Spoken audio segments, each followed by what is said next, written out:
Let's get into my autobiography, which is probably of no interest to anyone, not even myself. 1954.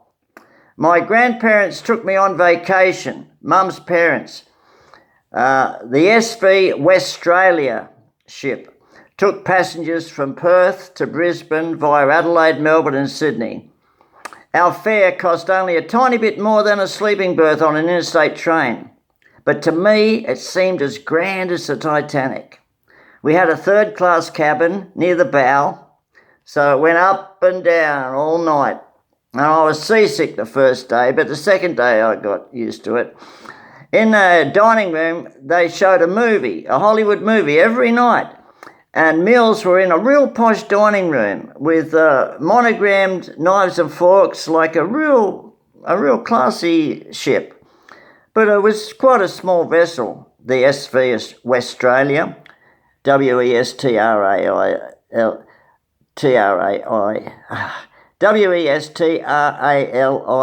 Yeah, there's a photograph of it on the internet, yeah. When we got to Sydney, well, the ship was, in 1959, the ship was converted to a livestock carrier.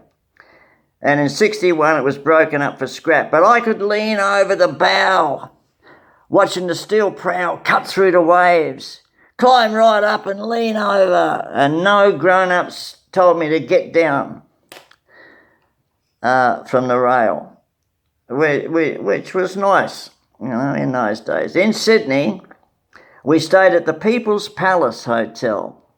Now, Adelaide had no slums at all, so Sydney to me was exotic. It was like the Bowery. How beat up the men looked compared to Adelaide's normal people. At the old Capitol Theatre, Art Deco ticket booth, I paid 1 shilling and 3 pennies to sit in the front stalls.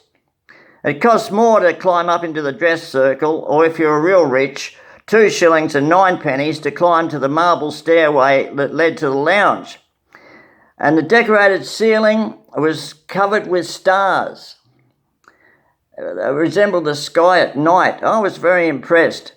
My session had only 15 patrons. Now, I couldn't choose which movies to go to. There were so many in Sydney. So I chose to see movies that had people surnames that began with a C, like mine. So that's how I chose my movies. I saw a hell of a lot of MacDonald Carey, boring old shit. But my session this morning had 15 patrons. And I like sitting with nobody near me. But halfway through, Abbott and Costello meet the Keystone Cops. A man sat next to me. He might think he had BO, so I didn't move seats. That would be insulting. Abbott and Costello were being chased by the crazy cops. The man was laughing more than me. And he said, "They're so funny, aren't they? Gee, I love them." And I gave a neutral yeah and hoped he'd shut up. He put a hand on my knee. I thought to myself, uh-oh. This must be one of those poofters that Butch McGregor told me about. Butch and I were wrestling once on Henley Oval when we were 9, and he got me in a neck lock, and I couldn't slip out of it. And he said, "If you like, I'll show you what a bumfuck is." Well, not liking the sound of that, I tried harder and I broke away. And I never played with him after that, and he told me, "Perverts play with your dick. They're called poofters." Anyway, back now in the theatre again, the hand is creeping near my no-go zone. I was too polite to tell him to fuck off. So I took his hand and gently placed it back on his lap. And he pressed a coin into my hand. I held it up to the flickering light to check. It was a silver 2 shillings. Equal to about $7 these days, but back then it could get a kid into 2 movie theatres to see 2 double features. That was big dough. And my heart glowed at what I'd do with all that moolah. But I knew he'd expect pervy stuff in return, and he whispered, "Go to the toilet and I'll meet you there." So I said, "Okay," and I strolled towards the dunny. And then I ran up the aisle and outside, like Emil Zatopek, the athlete. For 3 blocks I ran, in case he was chasing me.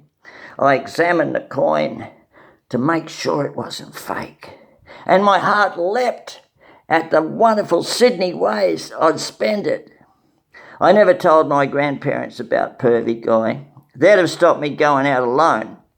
But for the rest of my stay, I was vigilantly on alert in case that rich guy found me and wanted his dough back. We caught a train to Mackay. Hang on, I'll make it 10 minutes. We caught a train to Mackay in Queensland, way up north, to watch skinny old Uncle Edgar. He had perpetual hiccups. His farm had a Brahma bull that scared me a bit, sugarcane fields, a molasses barrel, and a girl who was my cousin. She was the same age as me. The house was on stilts, so we went under the veranda, and she said I could kiss her. So I leant over and I kissed her just like Errol Flynn kissed girls in the movies. It was a very important moment for me. Nothing in the world will ever be as nice as a close-up girl. We returned home to Adelaide, and Dad sold our Richmond house, and I went to live with my grandparents near Auntie Phyllis, who married a butcher, so we ate lots of meat, at Military Road, Henley Beach. Cousin John was a well-built 9-year-old and I was a thin 12-year-old, so we played sport as equals, and we acted out every Olympic event except shooting, because we didn't have guns in those days. Auntie Phyllis encouraged me to join the local church choir as a soprano. She got me to join a tennis club and a Church of England Boys Society, a group that was similar to Scouts. Lovely, thin old Archdeacon Montcalm Gooden was the rector of St. Michael's Church of England Church, and he took me to Aussie Rules games and he read my palm and he said, "Your heart line is strong and you'll have 2 or 3 wives." He gave me a novel called Christopher Columbus. It was a novel by Raphael Sabatini, and he advised, "Always let this be your guide." But I never read it. A cowboy rope I was swirling swung around a clothesline and whacked me in my one remaining good eye. So then I spent 3 weeks in another private hospital, and a boy in my ward sang "God Save the Queen" every few hours. And I asked another kid, "Why does he sing God Save the Queen?" And the kid grinned and he said, "I caught him pulling his dick, so I told him, 'Sing God Save the Queen whenever I tell you, or I'll tell your mum.'" Anyway, my eye got better, and then I went to Aussie Rules football games and sold what was called Football Budget, which was a program with all the players' names and numbers on. And I marvelled at getting big dough for such easy work. Keen to experience romance, I usually had a secret crush on someone at school. I remember riding my bike singing to the tune of Rosemary, "Marlene Jones, I love you, I'm always thinking of you." Marlene looked a bit like the dancer Ann Miller in Kiss Me Kate. We'd never spoken, but I lived in a fantasy of kisses and hugs that I hoped would soon come true. Anyone would do, but preferably one a bit like 12-year-old Elizabeth Taylor in Courage of Lassie. I liked her in that movie.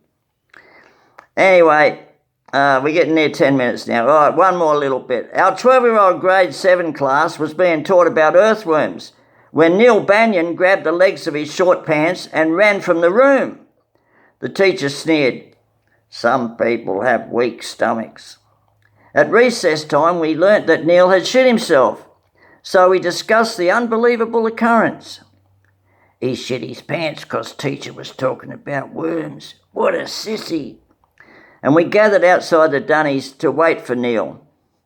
Gee, a kid said, he'll be so embarrassed. Owing to a shortage of desks, Neil was the one boy that had to sit next to a girl, so his humiliation was even worse. One kid said, let's not make fun of him.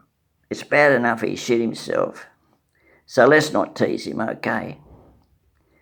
And one of us yelled out, it's okay, mate, you can come out the dunny now. We know how you feel. A sheepish Neil emerged, relieved not to be mocked. We were very understanding that day. But for the rest of his life, even though Neil became a successful CEO, everyone behind his back called him Shitty Neil. Okay, the next chapter, whatever that is. All right. Gee, I love talking about myself, don't I?